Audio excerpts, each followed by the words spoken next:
और DD news के साथ खास बातचीत में पीएम ने संविधान पर खुलकर बात की। उन्होंने कहा कि वो संविधान की पूजा करते हैं। उनके लिए संविधान सरकार चलाने का धर्म ग्रंथ है।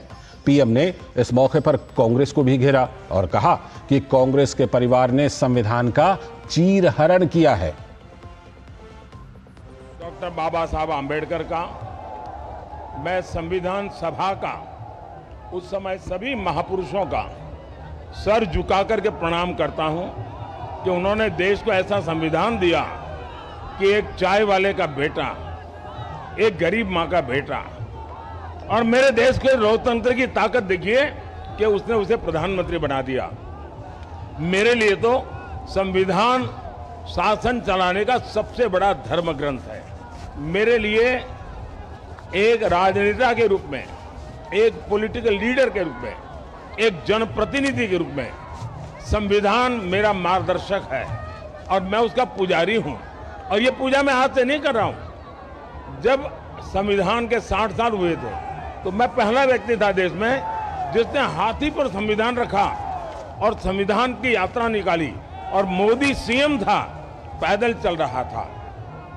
संविधान को अगर किसी ने बर्बाद किया है, इस परिवार ने किया है, खुद के उपयोग के लिए किया है। सबसे पहले जब पंडित नेहरू जी प्रधानमंत्री बने, कुछ ही वर्षों में उन्होंने संविधान में परिवर्तन करके फ्रीडम ऑफ स्पीच को रिस्ट्रिक्ट करने का काम किया। उसके बाद उनकी बेटी ने उनको जब न्यायालय ने एमपी के रूप में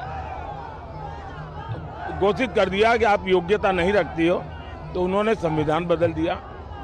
देश की जनता ने मांग की कि आपको छोड़ देना चाहिए, तो उन्होंने इमरजेंसी लगा करके संविधान के लीरे उड़ा दिए और वो बैठी रही। उसके बाद उनके बेटे आए, उन्होंने शाहबानो का सुप्रीम कोर्ट का जजमेंट, उसको संविधान में इधर उधर कर करके उलट दिया, लाखों माताओं बहनों के अधिकार को छीन लिया। उसके बाद उन्होंने मीडिया को कंट्रोल करने के लिए एक बिल ले आए। उसके बाद उनके साहबजादे, जिनके पास कोई सत्ता नहीं, कि एमपी के सिवा कुछ है नहीं, उन्होंने संविधान के द्वारा बनी हुई कैबिनेट, उस कैबिनेट के निर्णय को प्रेस कॉन्फ्रेंस बुला करके लीरे उड़ा दिए और कैबिनेट को अपना निर्णय रिवर्स करना पड़ा। संविधान का इससे बड़ा अपमान शायद हिंदुस्तान में किसी ने नहीं किया होगा, जिसमें इन परिवार के चारों पीढ़ी ने किया है। और साथ ही पीएम ने कहा कि पद किसी प्रतिष्ठा के लिए नहीं होता, बल्कि इसके लिए